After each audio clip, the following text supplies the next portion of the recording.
네, 우리 곁에 계신 분들 인사 한번 더 하겠습니다. 예수님의 이름으로 환영합니다. 예수님의 이름으로 사랑하고 축복합니다. 반갑습니다. 네, 오늘 말씀 우리 함께 보겠습니다. 오늘 말씀은 역대하 24장 2절과 26장 5절 한꺼번에 보겠습니다. 시작. 제사장 여호야다가 세상에 사는 모든 날에 요아스가 여호와 보시기에 정직하게 행하였으며 하나님의 묵시를 밝히 하는 스가랴가 사는 날에 하나님을 찾았고. 네, 지난주 우리 성경 정독 범위는 역대하 24에서 30장까지였습니다. 제가 10대였던 1980년대 후반에 홀로서기라는 시가 한참 유행했던 적이 있습니다. 발매 1년 만에 100만 부가 팔렸고 총 300만 부 이상이 팔려서 한국 시집 역사상 손에 꼽히는 초대형 베스트셀러가 되었다고 합니다. 이 당시 10대의 어린 저로서도 이 시가 주는 울림이 있었습니다. 그 중에서도 서두가 참 인상 깊었는데요. 같이 한번 볼까요? 시작. 둘이 만나 서는 게 아니라 홀로 선 둘이가 만나는 것이다. 어떻습니까? 이상적 만남의 정의 같은 생각이 들지 않으세요? 이상적인 만남은 이런 거다, 이런 거. 그냥 철없고 외로운 두 사람이 만나면 어떻게 됩니까? 그러면 서로가 나의 그 사람에 대해 가지고 자기가 가지고 있는 상처, 또 고장난 것을 들이밀면서 해결해 달라고 외치게 되고, 또 안 되면 싸우고, 결국 서로를 파괴시키는 일이 원래 남녀 간의 만남이 그런 모양으로 흘러가기 때문이죠. 그런데 정말 감사하게도 내가 만난 그 사람이 만약에 진짜 괜찮고 온전한 사람이라면 또 한쪽이 문제가 있어도 괜찮을 수 있습니다. 뭐 논리적인 표현을 쓴다면 홀로 선 사람과 만나면 나도 홀로 설 수 있다? 뭐 이런 정도? 자, 하지만 문제는 그렇게 보이기만 할 뿐 실제는 아닐 수 있다는 것입니다. 특히 그 홀로 선 사람이 먼저 떠나간 경우는요, 이 더더욱 남은 사람이 홀로 서지 못하고 못난 모습을 보여주는 경우가 참 많습니다. 인간관계와 신앙에도 여지없이 통용되는 원리인데요. 오늘 성경 정독 범위에서 두 왕이 바로 이런 모습을 보이는데 요아스 왕과 우시야 왕입니다. 이 두 사람의 실패한 홀로 서기를 오늘 한번 살펴보고 교훈을 나누도록 하겠습니다. 먼저 봅니다. 시작. 요아스 왕의 홀로 서기. 네, 지난주 우리는 여호사밧 왕의 하나님 의지, 사람 의지라는 것을 통해 교훈을 얻으셨죠. 그때 여호사밧 왕이 사람을 의지할 때 그 아합 왕과 하고 혼인 동맹을 맺으면서 폭망의 길로 가는 걸 보셨잖아요. 그죠? 근데 그때 그 여호사밧의 큰 아들의 아내로 맞이한 이 아합 왕의 딸 아달랴가 진짜 인간 마귀였잖아요. 그래서 남유다 왕국을 거의 멸망 직전까지 몰고 갔었습니다. 아달랴는 이 자기 남편과 아들에게 못된 짓을 시켜서 그들이 하나님의 징계로 고통받고 죽게 만든 것도 모자라 가지고 나중에는 자신의 손자들을 다 죽여 없애고 자기가 직접 이 남유다의 여왕이 됩니다. 이때 아달랴에게 살해당하지 않고 살아남았던 유일한 다윗 왕족 혈육이거든요. 그 왕자가 있었으니 다름 아닌 요아스 왕자였습니다. 당시 요아스는 태어난 지 얼마 되지 않아 유모의 품에 안겨있던 아기였는데 이 아달랴의 딸이요 또 요아스에게는 고모가 되는 여호사밧이 자기 침실에다가 유모와 함께 숨겨서 죽지 않고 살 수 있었던 것입니다. 자, 이후에 요아스는 여호사밧의 남편인 대제사장 요야다에 의해서 예루살렘 성전으로 옮겨져서 이제 6년간이나 몰래 키워졌습니다. 그렇게 6년이 지나 7년째 되는 해에 결국 대제사장 여호야다가 결심을 하죠. 그래서 아달랴를 제거하고 다시 다윗 왕가를 부흥시켜야 되겠다. 그래가지고 아달랴를 몰아내고 7살밖에 안 된 요아스를 왕으로 세우게 됩니다. 한번 봅니다. 시작. 여호야다 생전에 요아스. 이렇게 요아스는 대제사장 요야다가 살아있는 동안에 참 백성들에게는 선정을 베푸고 좋은 신앙의 모범을 보여줬습니다. 위기를 극복하고 살아난 아이답게 잘했어요. 자, 가장 큰 좋은 일 중 하나는 이 예루살렘 성전을 복구한 겁니다.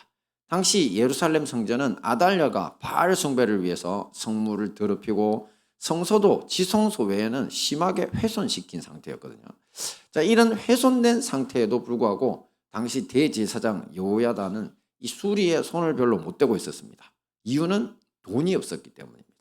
이 당시 성전은 모세의 율법에 의해서 백성들의 헌금으로 운영돼야 했는데 아달랴의 우상 숭배로 바알 숭배가 남유다의 기승을 부리기 시작한 후에 백성들이 그 의무를 저버렸기 때문입니다. 이때 요아스 왕이 명령을 내립니다.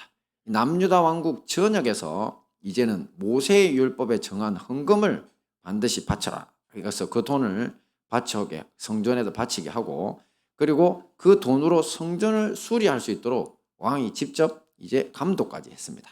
자, 이 덕분에 예루살렘 성전이 본래의 모습을 찾을 수 있게 된 것입니다. 선정을 베풀고 하나님의 성전도 깨끗하게 한 거죠. 자, 그런데 여호야다가 죽고 나서 문제가 생깁니다. 자, 어떻게 됐냐면 여호야다가 130세에 이제 천국으로 떠나는데요.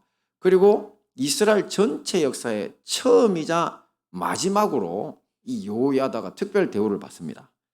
왕이 아님에도 불구하고 왕들의 묘실에 장사됩니다. 이런 경우가 한 건도 없습니다. 유일합니다. 이 평생에 이스라엘 백성과 하나님의 성전을 위해서 선행을 했기 때문에 왕과 모든 지도자들의 합의로 이런 결정을 한 것입니다. 자, 그런데 이렇게 여호야다가 떠나자 요아스 왕에게 문제가 생깁니다. 함께 봅니다. 시작.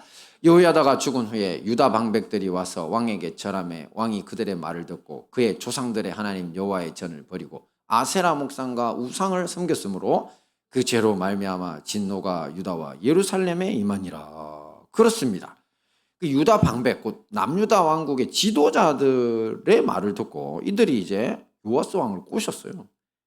아세라 목상, 또 여러 우상을 섬기도록 한 겁니다. 근데 정말 이게 얼마나 의의없는 일이냐면 바로 아세라 목상과 우상 숭배는 요아스 왕의 할머니, 그리고 할머니 아달랴죠, 그죠? 아달랴, 그 아달랴가 시작한 일이거든요, 남유다 왕국에. 그러니까 자신의 혈족들까지 다 죽여 없애고 젖먹이던 자기를 찾던 그 악녀가 시작했던 그 우상숭배의 작품을 요아스가 받아들여서 이제 자기가 하기 시작한 겁니다. 그런데 요아스 왕의 악행은 여기서 그치지도 않습니다.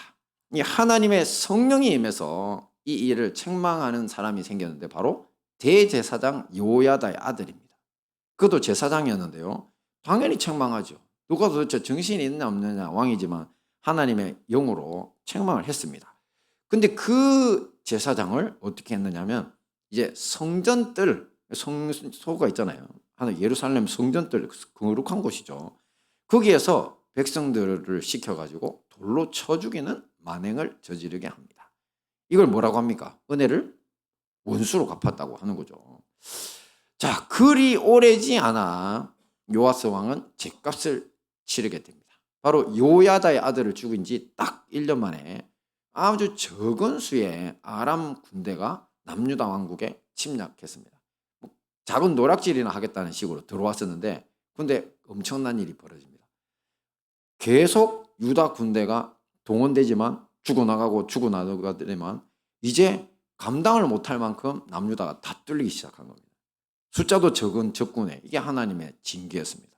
그러다 보니까 많은 백성의 지도자들이 죽임을 당하고 요아스 왕까지 크게 부상을 당해서 침상에 누워있게 됩니다.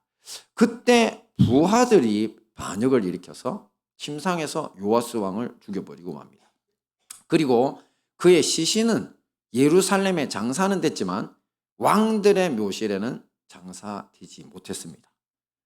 바로 대제사장 요야다가 왕이 아니었음에도 왕실 무덤에 장사된 것과 극명하게 대비되는 장면이죠. 이렇게 선정을 베풀던 요아스 왕, 또 자신의 진짜 원수인 아달랴의 우상을 섬기기 시작하고 은인인 여호야다의 아들까지 죽이게 만든 그 요아스 왕 같은 사람이다, 그죠? 근데 도대체 어디에서 그 차이가 있었냐면 그것은 여호야다의 존재 유무에 있었던 겁니다. 앞에서 홀로서기 할 때도 잠시 이야기를 했죠. 어떤 좋은 사람이 있으면 잘하고 그가 없으면 안 되고 더더욱 나쁜 놈들의 게임에는 쉽게 넘어가고 이 홀로서기가 안 되는 그야말로 유약하고 줏대없는 신앙의 전형적인 모습이 요아스 왕이었던 겁니다. 오늘날 우리 역시 마찬가지입니다.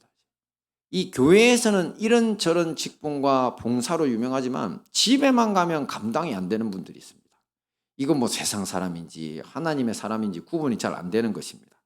게다가 요즘 젊은 친구들은 인스타 같은 소셜미디어에다가 인생샷, 감성샷, 푸드샷, 여행샷, 샷샷샷, 그렇죠?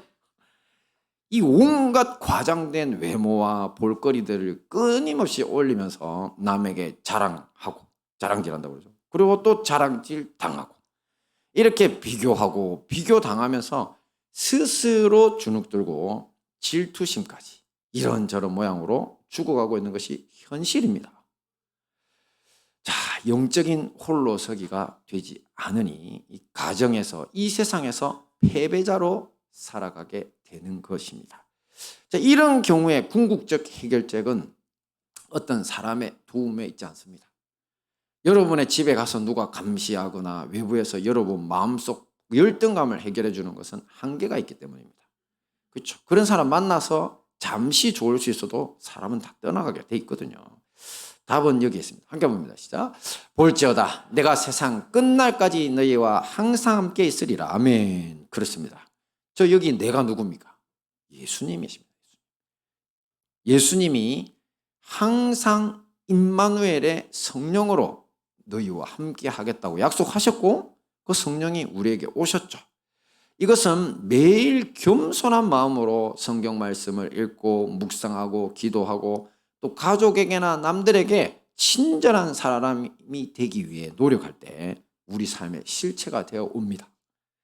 내가 노력해야 되는 겁니다. 예수님이 내 안에 계신 것이 또 안 되는 사람들도 있을 겁니다. 아직도 주님을 영접 못한 사람들, 그런 사람들 회개하고 영접하셔야 되고, 근데 이미 회개하고 예수님이 내 마음에 오신 사람은요, 그 예수님이 내 삶의 길을 인도하실 수 있도록 내가 홀로 설 수 있도록 영적으로 내가 그분을 의지하는 성경 말씀과 기도와 남들에 대한 믿음의 실천을 해야 된다는 겁니다.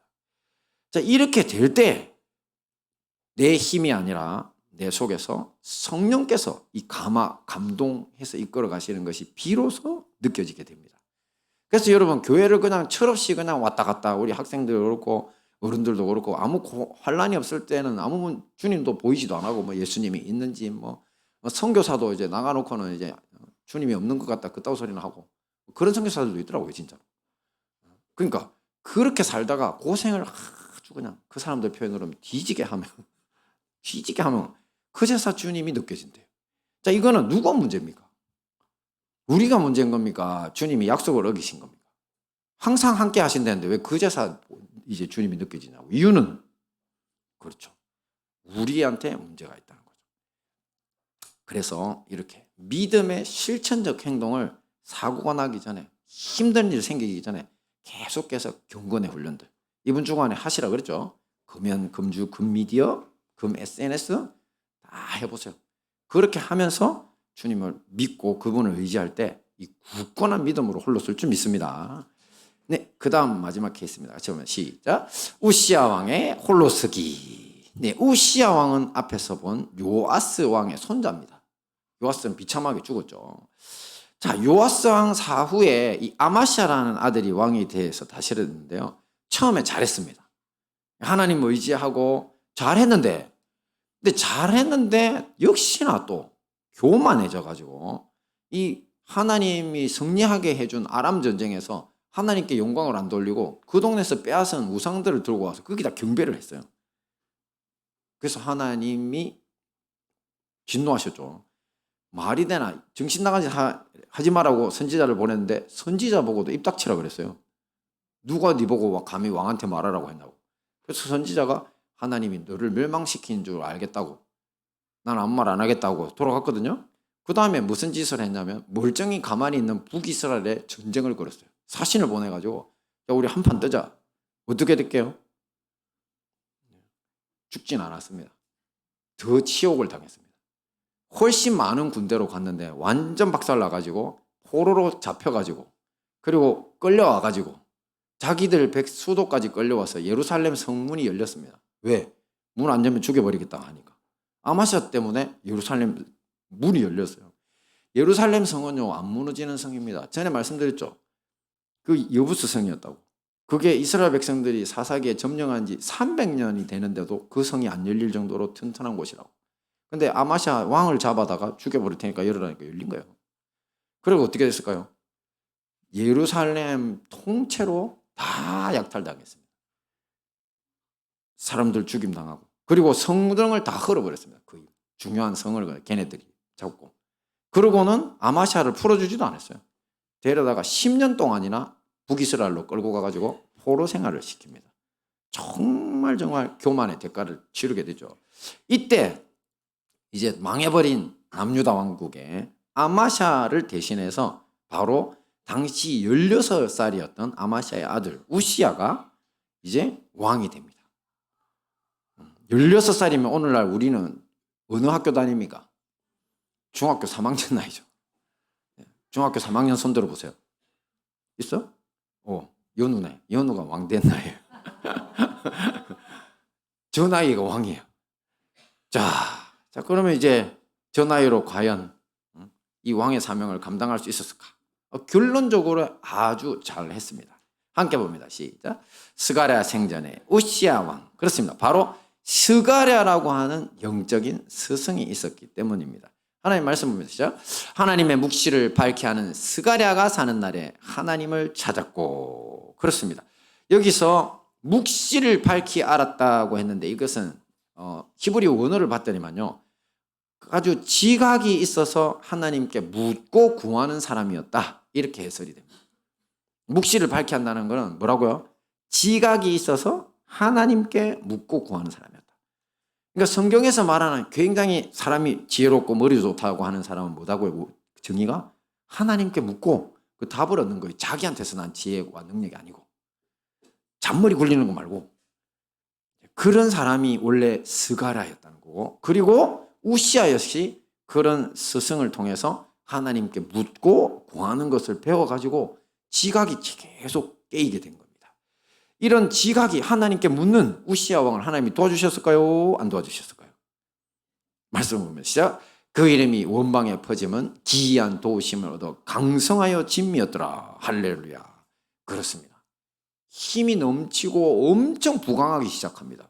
겨우 우리 연우 나이에 왕이 됐는데, 여기서 기이한 도우심을 얻었다 할 때 이 기이한이 히브리어 원어로는 팔라라고 하는 단어인데요, 그 뜻이 바로 인간의 능력을 초월하는 이라는 뜻을 가지고 있습니다. 그러니까 인간의 능력을 초월하는 하나님의 도움을 얻어가지고 강성해질 수 있었던 겁니다.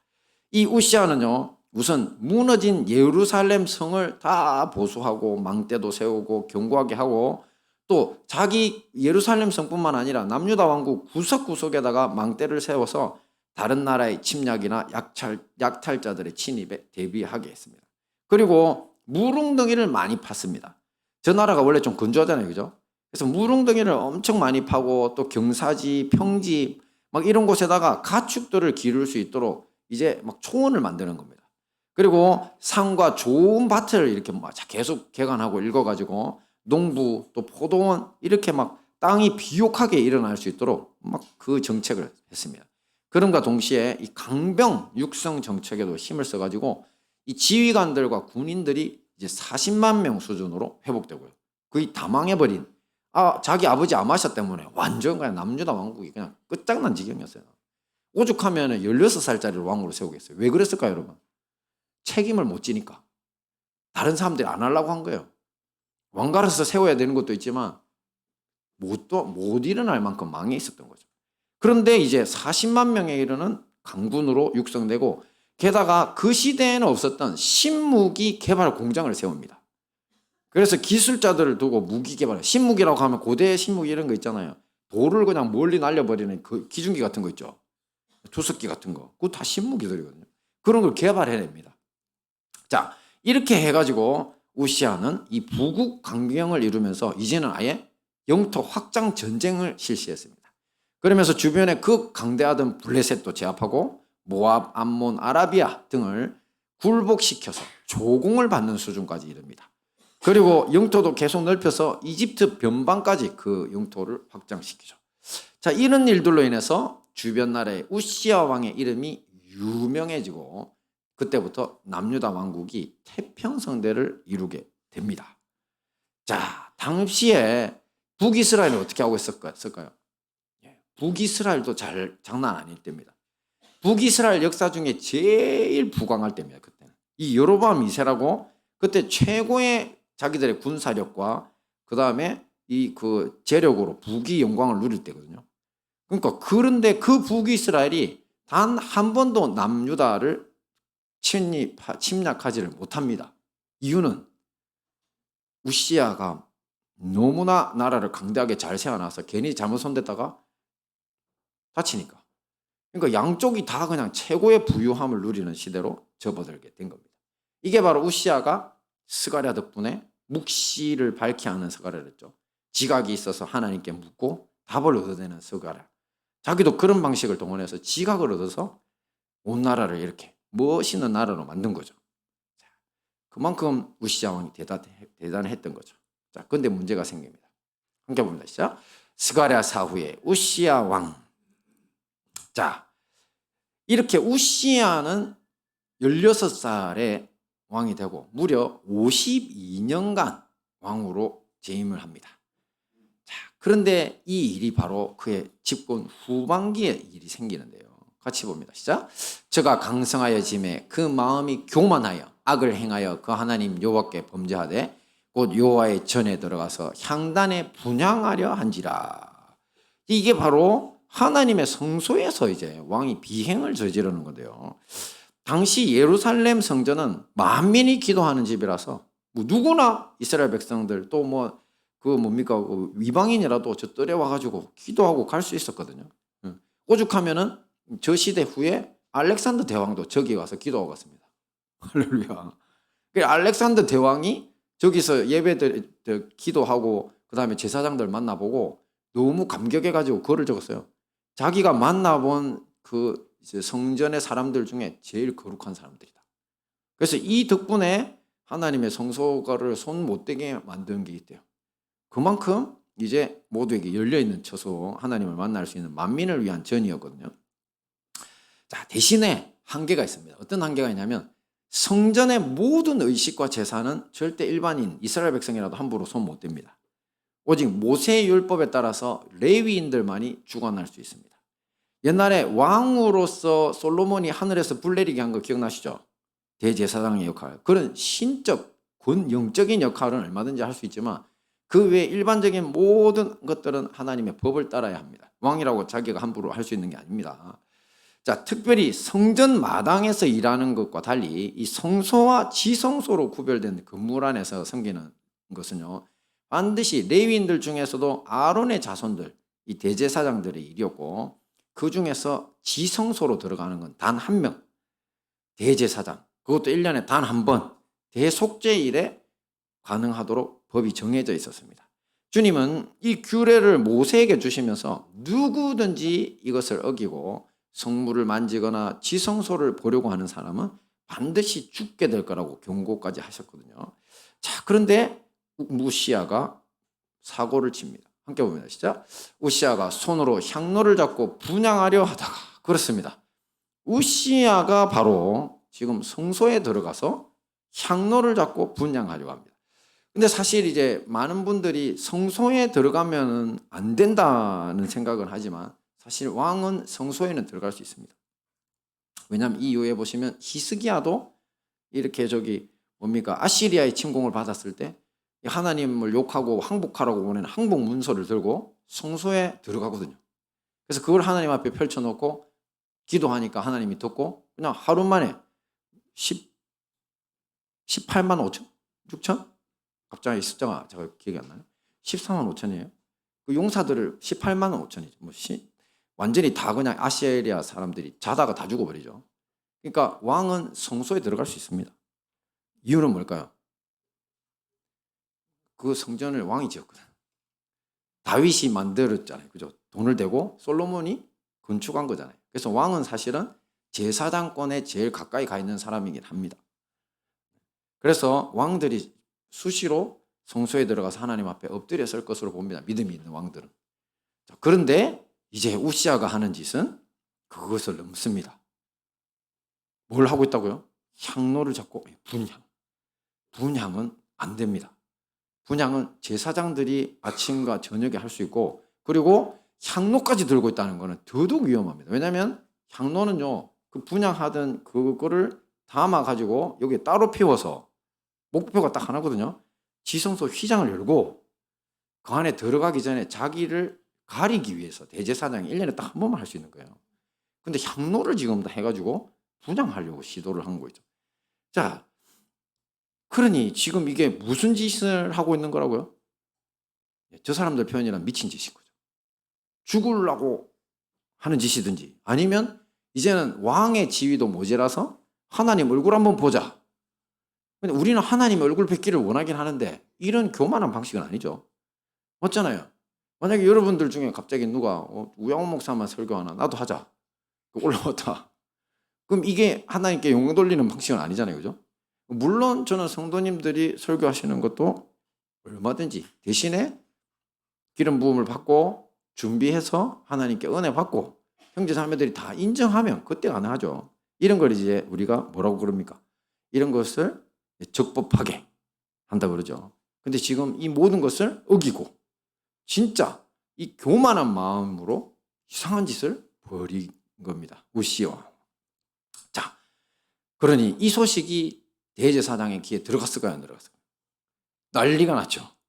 그래가지고 대제사장이 급히 달려갑니다. 근데 혼자 가지 않고 제사장들, 그것도 용맹한 제사장들, 왕하고 이렇게 대적할 만한 그냥 용맹한 제사장들 80명을 데리고 성소로 달려갔습니다. 그리고 우시아 왕을 말렸습니다. 이 왕이 하실 일이 아니라 그렇게 이야기했거든요. 자, 그때 우시아가 어떻게 했을까요? 함께 봅니다. 시작. 우시아가 노를 바라니 저가 제사장에게 노할 때 여호와의 전한 향단 곁 제사장 앞에서 그 이마에 문둥병이 발한지라. 그렇습니다. 엄청 인상을 찡그리면서 화를 내는데, 인상 찡그리면 가운데가 이마가 확 파이죠, 그죠?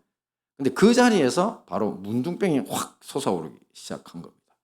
자, 이것을 보고 대제사장이 급히 왕을 성소 밖으로 쫓아냅니다. 왜? 문둥병자는 성소에 있으면 안 됩니다. 부정한 거죠, 다. 그래서 우시아 왕도 놀라서 급히 뛰쳐나갔죠. 이후 우시아는 어떻게 됐을까요? 네, 모든 것을 다 잃어버립니다. 왜냐하면 이스라엘의 율법은 문둥병자는 왕이든 누구든 상관없이 격리입니다. 사람이 만날 수 없고 그가 앉은 자리도 부정하고 그가 손댄 것도 다 부정합니다. 그래서 별궁에 홀로 지냅니다. 그래서 역사적으로 도대체 별궁에 한 몇 년쯤 있었을까를 계산해 보니까 대략 10년이나 갇혀 있었어요. 50여 년 중에 마지막 최후 10년은 문둥병자가 돼서 별궁에 갇혀 지내게 됩니다.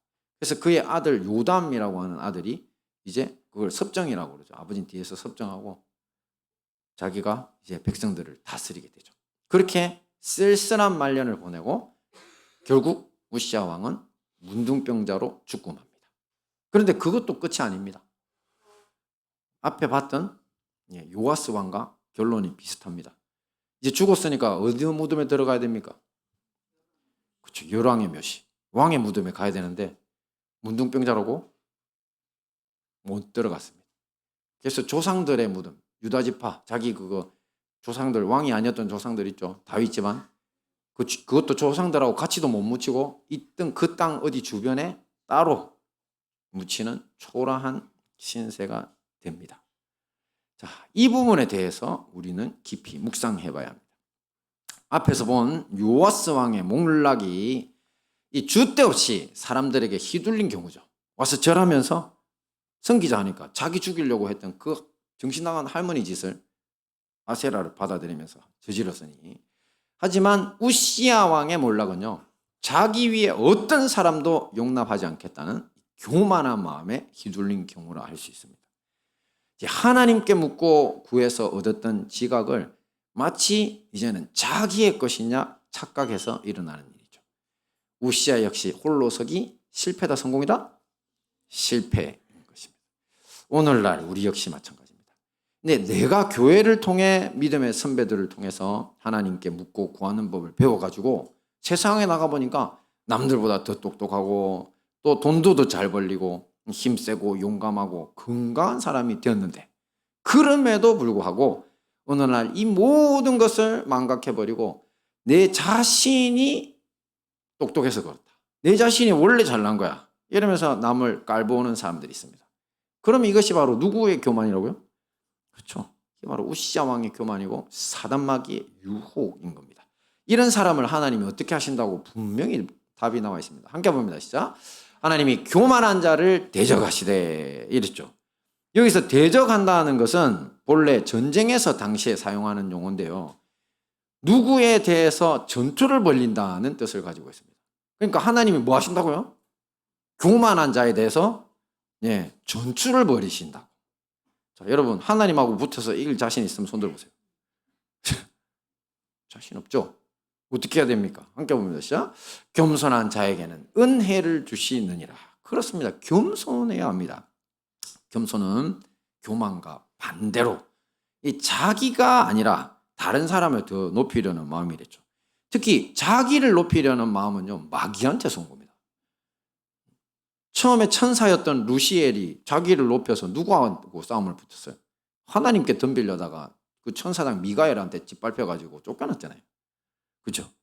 그러니까 사실은 자기보다 남들보다 자기를 더 높이고 또 결국은 하나님보다 자기를 더 높이는 그 교만함, 그게 바로 아담과 하와가 그것 때문에 망한 거고 사탄 마귀도 그것 때문에 망한 거고 다 이렇게 된 겁니다. 대신에 그 반대 방향, 겸손, 하나님을 높여드리고 또 곁에 있는 사람들 덕분입니다 하고 옆에 있는 사람들을 높여주면 어떻게 된다고요? 은혜를 주신다는 거죠. 은혜. 그렇죠? 그리고 이런 겸손의 궁극적 예시가 누굽니까? 제일 세상에서 높았는데 제일 자기를 낮춘 사람 누굽니까? 그렇습니다. 주 예수 그리스도. 예수님, 그는 근본 하나님의 본체시나 하나님과 동등될 것으로 여기지 아니하시고 자기를 비워 낮은 인간의 몸이 되셨다고 했죠. 그러니까 이 비천한 인간으로 내려오신 그 자체가 이미 예수님은 겸손의 화신이라는 거죠. 그리고 그냥 이 땅에 내려오셨을 뿐만 아니라 우리를 대신해서 십자가에 죽기까지 자기를 낮추셨죠. 이렇게 예수님의 겸손과 희생을 본받아 굳건히 홀로 서기에 힘쓰시는 우리 행복한 다니엘 교회와 형제교회 성도님들 되시기를 축원합니다. 아멘. 자, 말씀 정리하겠습니다. 요아스 왕의 홀로 서기에는 어떻게 됐습니까? 실패했죠. 이유는 그 사람이 어떤 사람이라서? 줏대 없는 신앙이라서. 그렇죠? 그러니까 우리는 성령님과 함께 굳건한 믿음으로 승리하자고 했고요. 그 다음 우시아 왕의 홀로 서기는요, 실패죠. 이유는 교만. 해결책은요, 겸손이죠. 예수님의 겸손, 희생을 본받아 홀로 서기에 힘쓰자고 했습니다. 이 모든 말씀으로 교훈을 받아 굳건한 믿음과 겸손으로 승리하시는 우리 행복한 다니엘 교와 형제교회 성도님들 되시기를 축원합니다. 네, 우리